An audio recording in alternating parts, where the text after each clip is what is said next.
여러분 안녕하십니까, 반장입니다. 영국의 경제 분석기관인 이코노미스트 인텔리전스 유닛은 최근 지정학적 리스크, 중국 국내 정책의 불확실성, 성장 둔화에 대한 불안감으로 인해 해외 기업들이 중국을 벗어난 다른 시장을 검토 중이며 작년 9월부터 11월까지 약 3개월 동안 외국인 투자에서 118억 달러, 하나 약 15조 3,200억 원의 적자를 기록했는데, 이는 1998년 기록이 시작된 이래 처음 있는 일로, 이는 외국 기업이 중국에서 얻은 수익을 재투자하지 않고 오히려 중국 밖으로 자금을 빼내고 있음을 시사한다고 밝혔습니다. 여기에 최근 중국 주식시장의 하락으로 외국인 투자자들이 돌아오지 않을 가능성이 커지면서 장기적으로 중국 증시가 타격을 받을 전망까지 나오고 있는데, 이렇게 외국 기업들이 철수하고 외국인 투자자들이 투자를 주저하는 까닭은 중국 당국의 느린 대응에 투자자들이 환멸을 느꼈고, 중국 당국의 지난 2020년 기술기업 단속이 중국 시장에서 이탈하려는 또 다른 이유를 제공한 것이라고 전문가들은 말하고 있습니다. 외국 기업들과 외국인들의 이탈 행렬로 중국 내에서 우리 교민들 또한 보기 힘들어졌습니다. 지난해 중국에 거주하는 우리 교민들은 약 21만 5천 명으로 사드 사태 이전보다 약 40%가 줄었습니다. 이렇게 교민 사회가 위축된 이유는 미중, 한중 관계의 악화로 우리 기업들의 사업 환경이 열악해진 것이 가장 큰 요인인데요. 실제로 중국의 플랫폼에는 과거 넘쳐나던 한국인들을 지금은 보기도 어려워 황량한 느낌마저 준다며 왕징 주변을 촬영한 영상들이 눈에 띄게 증가하고 있습니다. 한 남성은 한국인들이 많이 거주하는 왕징 주변의 영상을 보여주며 다음과 같이 말하기도 합니다. 在过去，望京就像一个大酱缸，里边塞满了泡菜，有小韩国之称，20多万韩国人就是赖着不肯走。现在呢，据说还剩不到2万人。 이렇게 나가는 사람들은 많은데 들어오는 기업은 둘째치고 여행하러 중국에 오는 일도 없다는 것이 중국 당국의 고민입니다. 지난 2월 5일 중국문화여유부는 2023년 중국을 여행한 외국인 여행객과 2024년 올해 중국의 외국인 관광객 유치를 위한 목표를 밝힌 바 있습니다. 해당 보고서에 따르면 작년 상반기 중국을 방문한 외국인 관광객은 약 844만 명으로 팬데믹 전인 2019년 상반기 3,100만 명에 비해 약 70%가 감소했으며, 북경과 상해를 찾은 외국인 수 역시 2019년과 비교하면 4분의 1 토막이 난 것으로 나타났습니다. 우리나라 국민들 역시 중국 여행을 기피하는 세계 흐름과 같은 모습을 보이고 있었는데요. 문화체육관광부의 통계를 보면 작년 우리나라 국민들이 가장 많이 찾은 해외여행지는 일본, 호주, 베트남 등이 상위권을 차지한 반면 중국은 0.3%로 10위권 밖으로 밀려났습니다. 그렇다면 왜 이렇게 많은 이들이 중국 여행마저 기피하고 있는 것일까요? 전문가들은 팬데믹 당시 중국의 폐쇄적인 정책, 그리고 전 세계적인 반중 정서의 확산을 근본 원인으로 뽑고 있으며, 여기에 중국 정부가 반간첩법 개정안 등을 시행해 외국인에 대한 법 집행을 강화하면서 자칫 관광하러 가서 사진 몇 번 찍다가 간첩으로 몰려 구금될지도 모른다는 인식이 확산되면서 중국 여행을 완전히 기피하게 됐다고 보고 있습니다.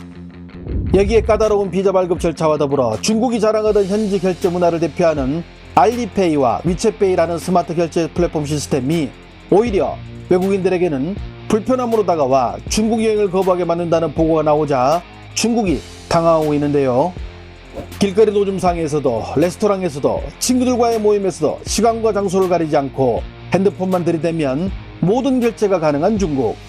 길거리의 거지도 스마트페이로 구간한다는 중국이지만, 반대로 신용카드와 현금 결제가 상용화된 서구권과 한국, 일본 등 중국의 주요 여행 고객들에게 대형 매장을 제외하곤 대부분 신용카드와 현금 결제가 이루어지지 않기에 불편한 점은 한두 개가 아니라는 지적들이 예전부터 나왔지만 중국은 그동안 이에 개의치 않은 모습이었는데요.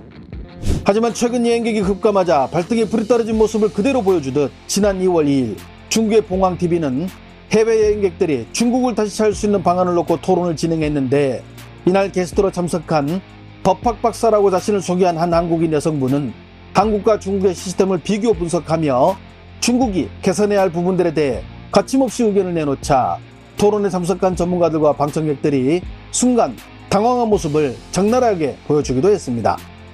是作为一个在场的一个外国人，而且我就想分开2个阶段吧，一个是来之前到中国之前的一个手续。以前来中国的时候的签证，通过旅行社办呀什么的，并不是很难。但是现在呢，就是要求非常多。我听说，因为我的有一个韩国朋友，昨天刚刚回韩国了，他这次来北京的时候办理签证比之前相对简化很多，但是还是很复杂。所以签证方面呢，我觉得也可以再多样化。然后，因为比如说最近在韩国，1月份开始有一个工作加旅游签证的一种方式。那原来的单次去韩国最长的停留时间听说是90天哈。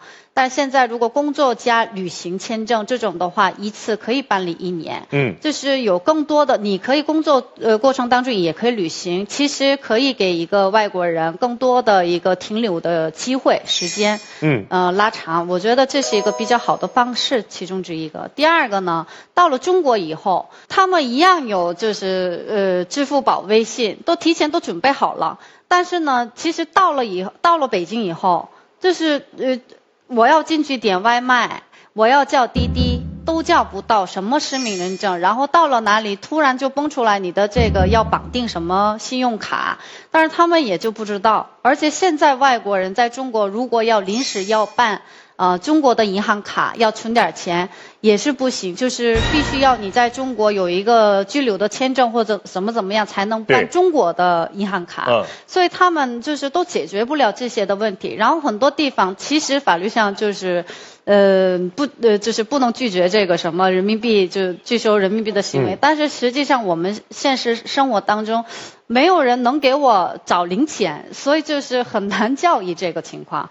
所以我觉得就滴滴打车呀、现金交易啊，或者什么支付宝、微信这些的一个就消费的支付方式方面，我觉得就一定要改进。所以议员讲了一件事，其实我们任何的服务来讲，以人为本，这个人指的不仅是本国人，也是外国人。 해당 영상을 본 중국 네티즌들은 어떤 반응을 보일까요? 중국인들도 외국에 나가면 불편한 게 많지만 외국인들은 바꿀 의향이 없다는 게 웃김. 로마에 가면 로마 법을 따라야지. 중국에 왔으면 중국 생활에 적응하면 됨. 아니면 돌아가던가. 저분이 전곡을 찔렀네. 할 말이 없어. 외국인들은 알리페이와 위챗페이에 등록할 방법이 없음. 이건 정말 해결해야 할 문제. 얼마 전에 유럽에서 온 직장 동료에게 위챗페이를 등록시켜주려고 한나절을 했는데 실패했죠. 알고 보니 외국인들은 중국 은행 카드가 있어야 인증이 된다고 하네요. 저 한국인이 한 말이 맞지 뭐. 문제가 있으면 해결해야지. 무조건 귀 틀어막고 안 들으면 장땡인가?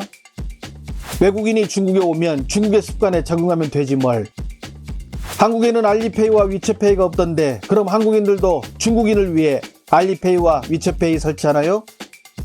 우리가 너무 빨리 발전해 외국인들이 못 따라오는 듯. 진짜 중국이 여행 대국이 되기 위해서는 이런 결제 시스템을 좀 편하게 바꿀 필요는 있죠. 알리페이와 위챗페이의 점유율이 90%를 넘어서 QR코드 왕국으로 불리는 중국.